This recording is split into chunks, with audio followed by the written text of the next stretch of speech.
Això és de pell fina, un espai per escoltar en profunditat i mirar el món amb més consciència. L'art, en majúscula, no existeix. Només existeixen els artistes. Així de clar. Així, sense anestèsia, és com comença una de les exploracions més reverenciades i llegides sobre la creació artística humana. La història de l'art de E.H. Gombrich, l'edició del 2019.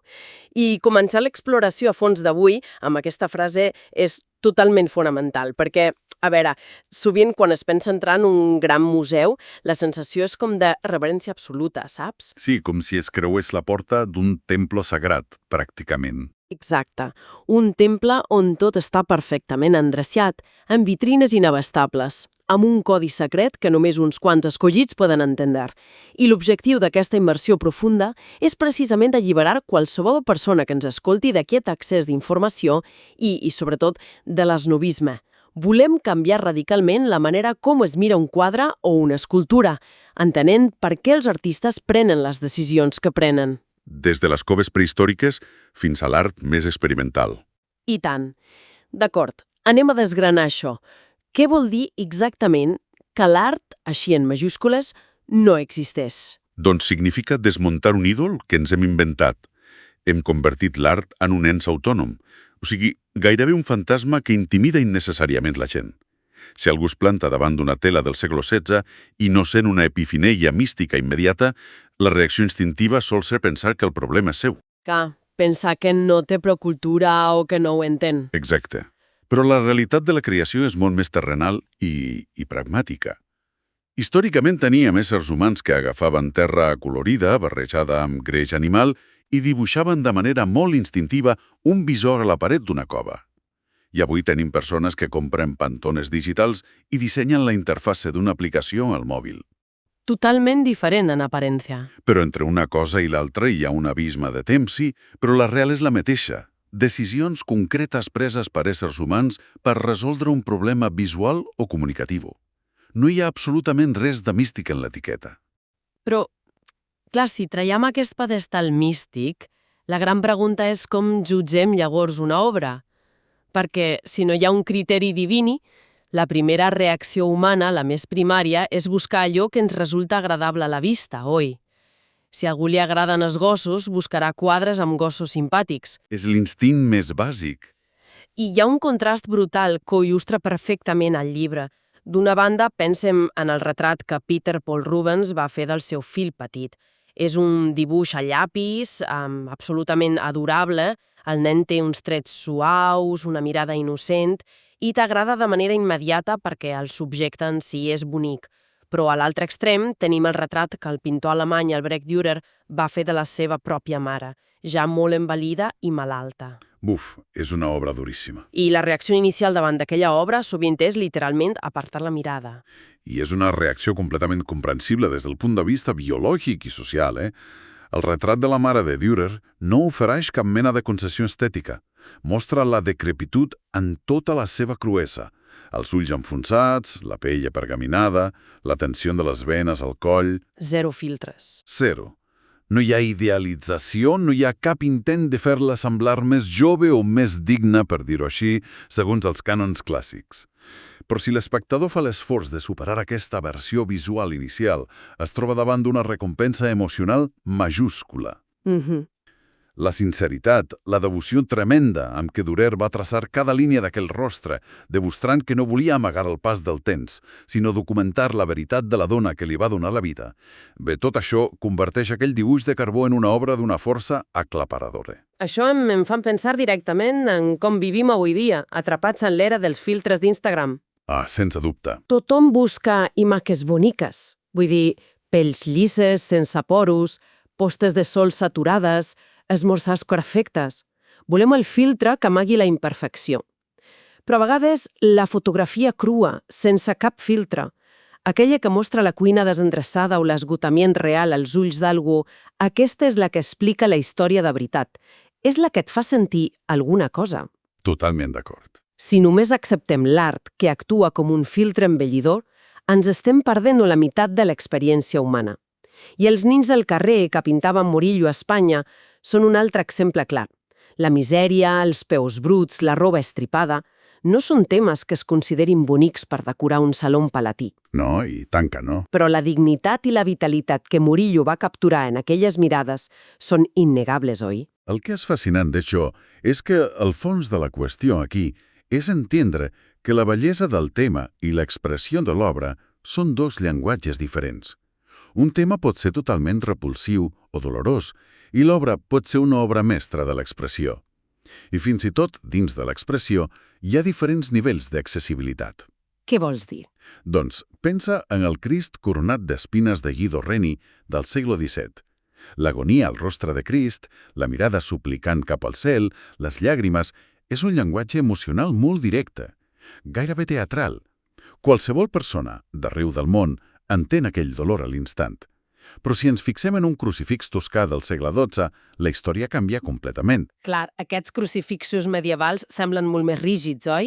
Vull dir, gairebé inexpressius si els mires amb ulls moderns, com si el pintor no s'hagués reflectir emoció. I això és precisament el prejudici que s'ha de trencar. El pintor medieval sentia la passió i el dolor de Crist amb una intensitat i una sinceritat probablement superiors a les del pintor barroc. El que passa és que el seu llenguatge visual estava codificat d'una altra manera. O sigui, no buscaven el fotorealisme. Exacte. No buscaven la llàgrima fotogràfica, sinó una representació simbòlica, serena, que convidés a la meditació teològica profunda, no només a la reacció emocional ràpida. Hi ha obres on tota l'emoció se't lliura en safata, i n'hi ha d'altres on el llenguatge requereix que aprenguis el seu vocabulari. Com aprendre un idioma nou. Sí, i un cop aprens el codi d'aquella rigidesa aparent, descobreixes una devoció molt més íntima. Requerir participació activa de qui ho mira és una qualitat, no un defecte. Això és clau. Però fins i tot, si aconseguim superar aquesta necessitat instintiva que l'art sigui bonic o, bé, emocionalment fàcil de pai, caiem de ple en una segona trampa mental. I crec que aquesta és encara més comuna avui dia. L'obsessió per la precisió. La il·lusió de la correcció. L'exigència hiperrealista. És aquesta idea tan estesa que si un quadre no sembla una fotografia, està mal fet, o l'artista no en sabia més. I per desmuntar això, el llibre fa una comparació fascinant entre Dürer i Rembrandt. Dürer va pintar una llebre a l'aquarela amb una paciència gairebé microscòpica. Sí, és cert. Es pot comptar cada pèl de l'animal, els bigotis, la brillantor als ulls. És tècnicament enllunyador. Però després tens un esbós ràpid que Rembrandt va fer d'un elefant. I la diferència d'enfocament és magistral. Rembrandt no intenta reproduir cada arruga de la pell de l'elefant. Fa servir un tros de carbó i amb 4 o 5 traços ràpids, bruts i enèrgics, capta una cosa que Dürer, potser, hauria trigat setmanes a transmetre. I tant! Capta el pes enorme de l'animal, la flaciditat de la seva pell, la manera pesada i lenta com es mou. Amb una economia de mitjans absoluta, captura l'essència. I afirmar que Rembrandt dibuixava pitjor que Dürer perquè no va dibuixar cada pestanya de l'elefant és, francament, no entendre com funciona la percepció visual. I la ironia de tot això és que aquesta exigència de realisme anatòmic només l'apliquem quan ens convé. Si algú ve un quadre cubista de Picasso, de seguida es queixa «això està mal dibuixat, els ulls no estan allà». Però aquesta mateixa persona s'asseu a veure dibuixos animats de Mickey Mouse i no s'immuta gens. És clar. Acceptem que un ratolí tingui unes orelles que, independentment de cap on giri el cap, sempre es veuen de front. Orelles que desafien qualsevol llei de la geometria o la biologia. I ningú, absolutament ningú, escriu cartes d'indignació als diaris queixant-se de la precisió anatòmica de Walt Disney. Ho acceptem perquè entenem l'acord tàcit és un codi per expressar simpatia i reconeixement ràpid. Exactament. I el cas de Picasso que esmentaves és paradigmàtic. Se l'acusa sovint d'incapacitat tècnica, quan els seus dibuixos de joventut demostren un domini acadèmic i un realisme que espanta. Si observes l'esbós d'una gallina que Picasso va fer de jove, És absolutament clàssica i realista. Com una il·lustració científica, gairebé. Sí, però anys més tard dibuixa un gallà de manera completament diferent. El coll està estirat d'una forma grotesca, les línies són afilades, agressives, gairebé violentes, els ulls desorbitats. Per què fa això? Perquè no intentava fer una il·lustració per a una enciclopèdia d'aus. Intentava capturar allò invisible, l'agressivitat territorial, el cant estrident i, francament, la immensa estupidesa de l'animal. Distorsiona la realitat física per apropar-se a una veritat psicològica. Això em fa qüestionar una cosa. Com sabem realment què és exacte? Perquè basem les nostres queixes en la premissa que nosaltres sabem perfectament quin aspecte tenen les coses al món real. Però l'art sovint ens ha enganyat o ens ha programat la visió, oi? Aquest és el punt clau. La trampa de l'hàbit visual. Confonem la realitat amb la manera com ens han acostumat a veure-la representada. Un dels descobriments més fascinants de la història de la percepció té a veure amb els cavalls. L'exemple de les cavalles m'encanta. Pensem en les pintures de batalles antigues o en el famós quadre de les curses de cavalls a Epsom del francès Géricault, del segle XIX. Com es pintava sempre un cavall al galop màxim. Com els cavalls dels carrusels infantils, flotant a l'aire amb les dues potes davanteres estirades cap endavant i les dues posteriors cap enrere simultàniament, tothom assumia que allò era el que passava. Absolutament tothom, genets, criadors, anatomistes i pintors. Durant segles es va assumir com una veritat irrefutable, perquè l'ull humà simplement no és prou ràpid per congelar el moviment de les potes d'un cavall al galop. L'art va haver d'inventar aquest galop volador per transmetre la sensació de velocitat. Però llavors arriba la tecnologia, oi? Exacte. A finals del segle XIX, Edward Muybridge inventa una manera de fer fotografies en seqüència ràpida i que descobreix que el cavall mai, en cap moment del seu cicle de moviment, adopta aquella posició estirada de carrusel. Quan té les quatre potes a l'aire, de fet les té recollides sota el ventre. Vaja, que la humanitat portava segles equivocada. Totalment.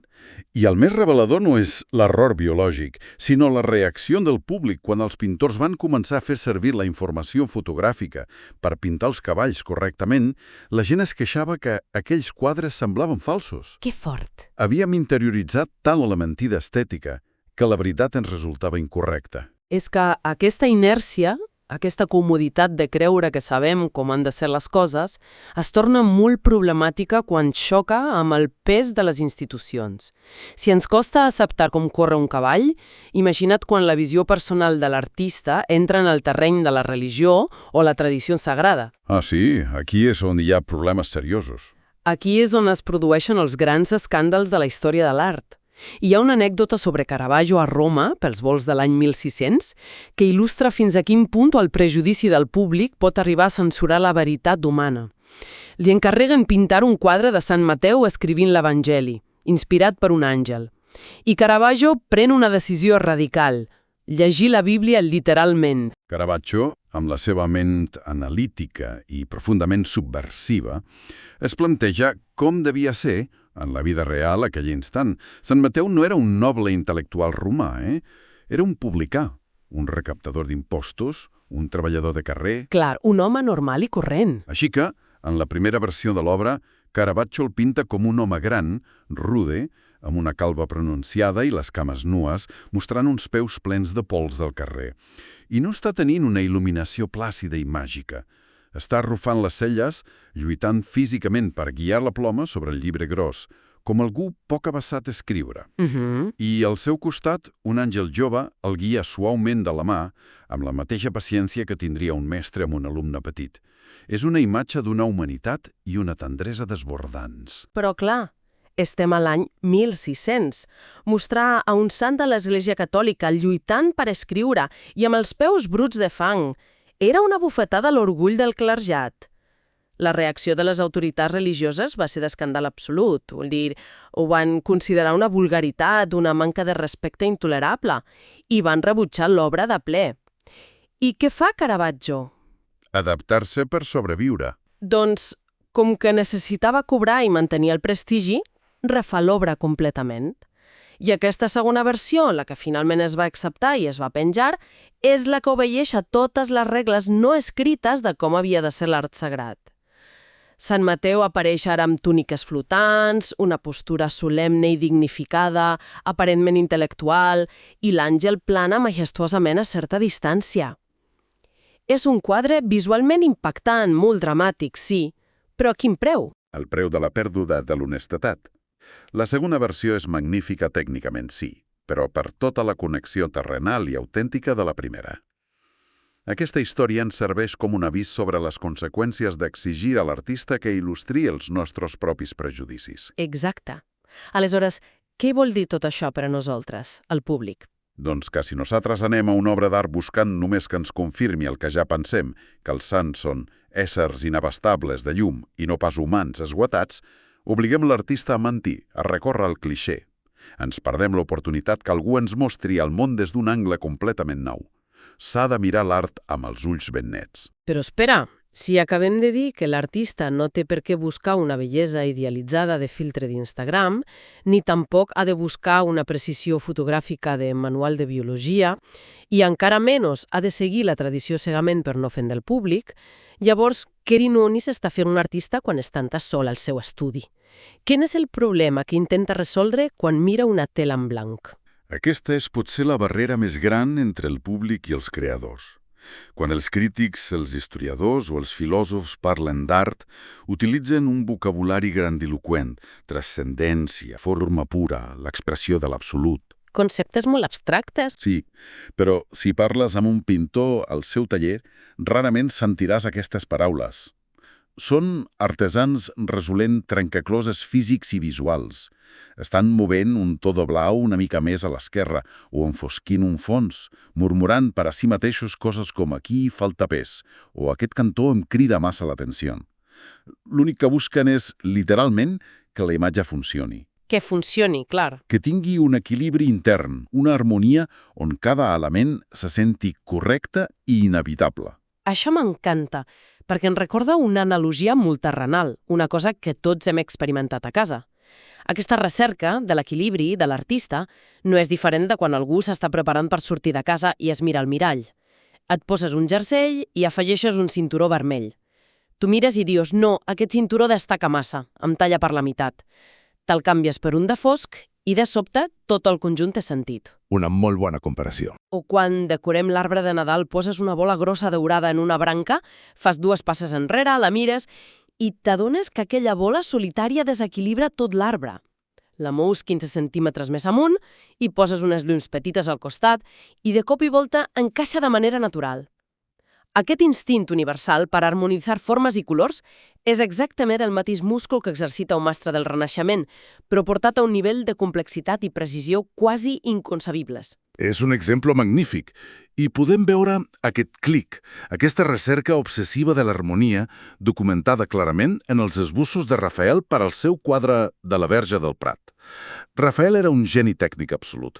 No necessitava practicar com dibuixar un rostre bonic o una mà realista. Això ja ho tenia integrat al cervell i al canell. Llavors, per què feia tants esbossos? Si mires aquells esbossos plans d'argots, ratllades i figures superposades, el que veus és la lluita per l'equilibri geomètric i emocional. Dibuixa el nen Jesús i Sant Joan infants desenes de vegades. Els mou del lloc, en canvia l'angle del cap, fa que un miri la mare, que l'altre s'inclini. Està buscant desesperadament com encaixar aquelles 3 figures de manera que no només expliquin l'escena, sinó que visualment formin una unitat perfecta on res sembli col·locat a l'atzar. I no ho feia aplicant una equació matemàtica secreta o un manual de geometria renaixentista dictat per l'Església, oi? Vull dir, no devia ser només seguir unes regles de composició. És fàcil caure en aquesta trampa acadèmica de creure que hi havia fórmules inamovibles. Les acadèmies posteriors van intentar destil·lar l'èxit de genis com Rafael en regles matemàtiques rígides, però la història demostra que les regles en l'art només existeixen per ser doblegades pel geni. M'agrada aquesta idea. Si col·lectem això amb la perspectiva general, pensem en Joshua Reynolds. Va ser un dels pintors anglesos i acadèmics més importants del segle XVIII i va intentar establir una d'aquestes normes d'or. Ensenyava als seus alumnes que els colors freds, com el blau, havien d'anar sempre reservats per als fons, per a les muntanyes llunyanes, mentre que els colors càlids havien d'ocupar el primer pla. Era una regla inquebrantable de l'acadèmia. I què va fer el seu gran rival, Thomas Gainsborough? Va pintar l'obra de Blue Boy, oi? El noi blau. Exacte.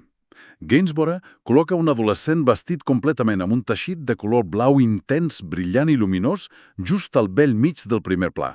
I darrere seu col·loca un fons de paisatge en tons marrons i càlids. Estava invertint la llei de Reynolds d'esquerra a dreta. Quina genialitat! I el resultat és una obra mestra indiscutible. Va demostrar que no hi ha cap llei científica o dogmàtica que garanteixi l'èxit d'una pintura. L'únic que importa és la sensibilitat, l'instint i la capacitat de l'artista per fer que allò funcioni. Bé, això d'aconseguir l'equilibri estètic perfecte està molt bé. És un joc visual tremendament sofisticat i intel·lectual, però ens planteja un repte temporal gegantí. Com connecta aquesta obsessió renaixentista i moderna amb els orígens absoluts de l'art? L'evolució de l'espècie ens obliga a mirar enrere. Fent un viatge molt llarg. Si viatgem als inicis de la humanitat, ens adonem que quan un home primitiu feia un traç a la paret, encertar-lo no era una qüestió de disseny exquisit o de composició piramidal, sinó una qüestió de vida o mort. I aquí és on es posa realment interessant.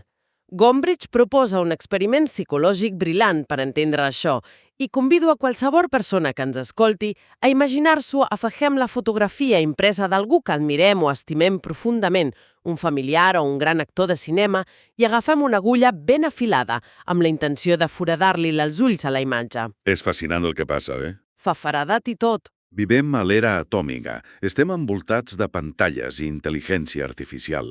Racionalment, el nostre còrtex prefrontal sap que un tros de paper fotogràfic amb tinta no és un ésser humà. Sabem perfectament que si punxem la foto, la persona real no patirà cap dolor. I malgrat tot aquest coneixement racional, la gran majoria de les persones experimenten una reticència, un fre instintiu, una autèntica angoixa abans de clavar l'agulla als ulls del paper. Com si li fessin mal de debò. El nostre cervell emocional no distingeix del tot entre la representació i el subjecte representat. Mantenem de forma atàvica una connexió gairebé de vudú amb la imatge. I aquest és precisament el mecanisme clau que s'amagava a l'interior de les coves paleolítiques com Altamira, a Espanya, o Lascaux, a França. Quan els arqueòlegs moderns van descobrir aquelles pintures de bisons i mamuts fa més d'un segle, no en tenien absolutament res. Estaven desconcertats. Veien uns dibuixos vibrants, dinàmics, d'un realisme impressionant, però estaven fets al fons de cavernes estretíssimes, fosques, on ningú vivia, lluny de la llum del sol. I per acabar-ho d'adobar, sovint els animals estaven dibuixats de manera caòtica, uns damunt dels altres. No semblava una exposició pensada perquè la tribu la gaudís de forma estètica. I no ho era. Pensar que els humans de l'edat de gel decoraven les coves com nosaltres decorem un passadís és un anacronisme terrible. L'explicació antropològica més robusta és que aquestes imatges tenien un propòsit rigorosament utilitari i màgic. Aquells caçadors creien en la màgia simpàtica. Creien que el dibuix afectava la realitat. Creien que, en capturar la imatge de la presa a la paret de la cova, d'alguna manera capturaven el seu esperit. Guanyaven poder sobre ella abans que la cacera real hagués començat. Algunes pintures presenten marques d'haver estat colpejades amb llances. La paret no era un llenç decoratiu. Era un instrument tecnològic per garantir la supervivència física de la comunitat a través del domini màgic. Si interioritzem aquesta realitat mecànica, que per a aquestes cultures crear una imatge era crear poder o encarnar un mite actiu a la realitat, de sobte comencem a comprendre per què les formes de l'art de moltes cultures indígenes o antigues mai han buscat el realisme fotogràfic europeu. I atenció, no confonguem l'abstracció amb la incompetència. Es té tendència a pensar que feien ninots estranys perquè no sabien dibuixar millor. I això és empíricament fals. Totalment. Completament fals. Hi ha una abundància d'exemples que demostren una habilitat tècnica i un coneixement anatòmic extraordinaris fora del món occidental clàssic. Pensem en les intricades talles de fusta dels maoris a Nova Zelanda, on el nivell de detall en la fusta requereix una perícia increïble. O, encara més evident, les antigues testes de bronze descobertes a Ife, a Nigèria. Aquestes escultures africanes antigues presenten una harmonia, unes proporcions facials i un realisme que rivalitzen amb qualsevol bust romà o renaixentista. O sigui, quan volien fer realisme, en sabien. Sens dubte, però quan l'objectiu de l'obra és la màgia col·lectiva o la invocació religiosa, l'abstracció i la distorsió sovint es converteixen en eines molt més eficaces. Pensem en l'ídol polinèsic del déu de la guerra, l'oro. Si algú l'observa, no és més que un pal de fusta allargat, embolicat amb una elaborada xarxa teixida. Les úniques indicacions que podrien suggerir una figura humana són uns llegers relleus de fil que insinuen ulls i uns petits apèndixs per als braços. Com a retrat d'un guerrer temible, fracassa estrepitosament, segons el cànon europeu. Però és que no intentava ser un retrat anatòmic. Clar, intentava ser un receptacle per a la presència divina. La textura, la suggestió mínima de l'ull era suficient. I això apel·la directament a com funciona el nostre cervell en reconèixer patrons. L'exercici que comenta Gombrich ho demostra si dibuixes un cercle en un paper i ja es fas 2 simples punts a dins, immediatament veus una cara que et retorna la mirada. No cal fer un dibuix fotorealista d'un iris humà perquè s'activi la sensació de presència. I aquest principi d'abstracció màgica o cerimonial arribar a cotes de complexitat meravelloses en cultures com les de Papua Nova Guinea o els pobles natius nord-americans. Una màscara cerimonial de Nova Guinea pot estar construïda únicament a partir de formes geomètriques pures, triangles esmolats, cilindres, esferes. No vol reproduir un rostre humà pacífic. Està dissenyada específicament perquè, durant un ritual, a la llum del foc nocturn, un membre de la tribu s'hi amagui a dins i es transformi en un espírit ancestral o un dimoni esfereïdor. Car si fos massa humana faria menys por. Si fos massa realista, perdria el seu poder de terror sobrenatural. I el cas més fascinant d'ús instrumental de les formes és probablement el dels paus totèmics de los indis Haida de la costa oest americana. Ah, és un gran exemple. Quan veus un pal totèmic gigantí, si no tens ni idea del seu context, només veus una columna de màscares grotesques i animals monstres col·locats els uns damunt dels altres sense solta ni volta. Pot semblar el deliri caòtic de l'artista, però la realitat és que no hi ha cap improvisació allà. El tòtem funciona com un codi o un document oficial de la tribu. L'espectador no està mirant art en el sentit tradicional, està llegint una història des de dalt cap a baix, gairebé com qui llegeix dades en un pergamí de fusta. Però codificat en figures. Sí, i per llegir la informació, les figures no poden ser naturalistes. Han de ser icones sintètiques, reconeixibles immediatament per la comunitat.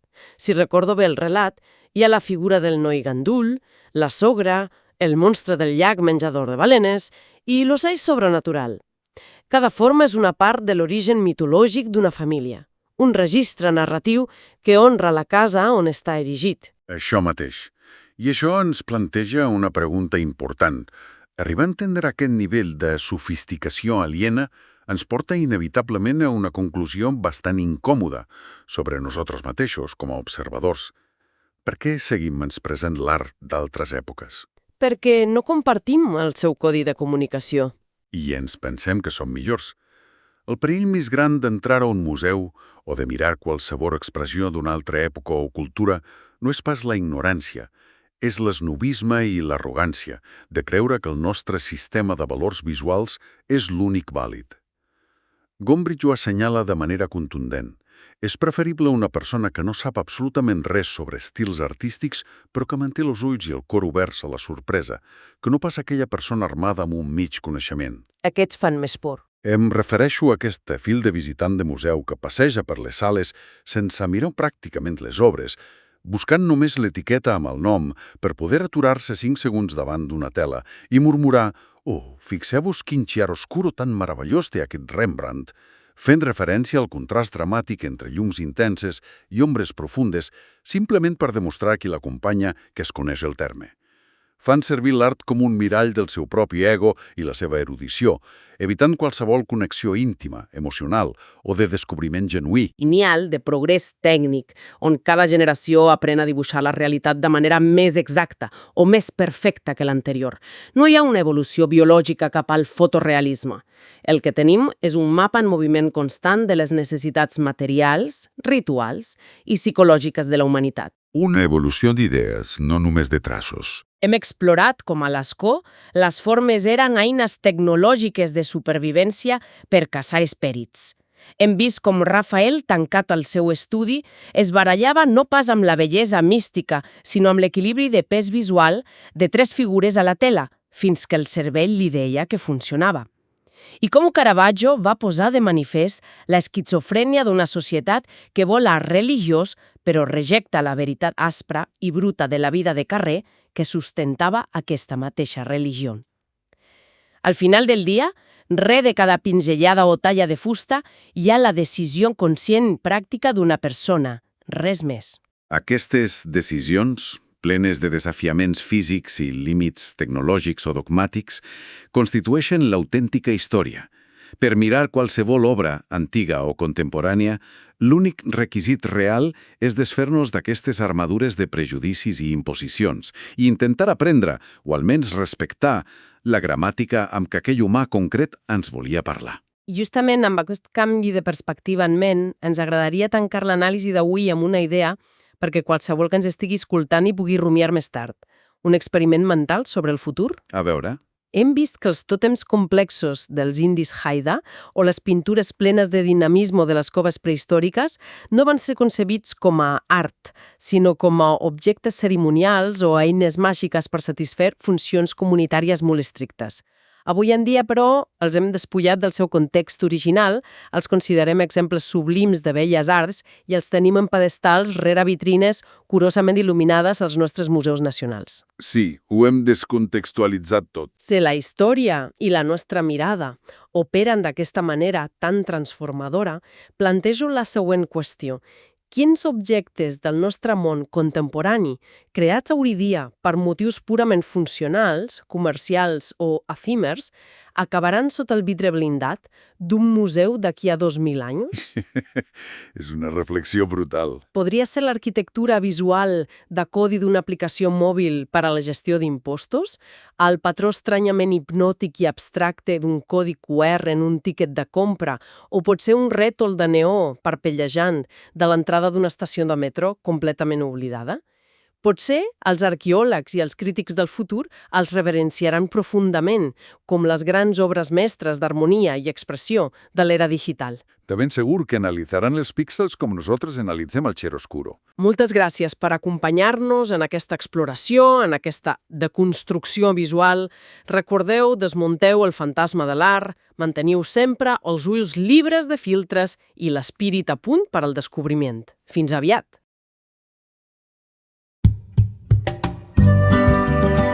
Això és De pell fina. Un espai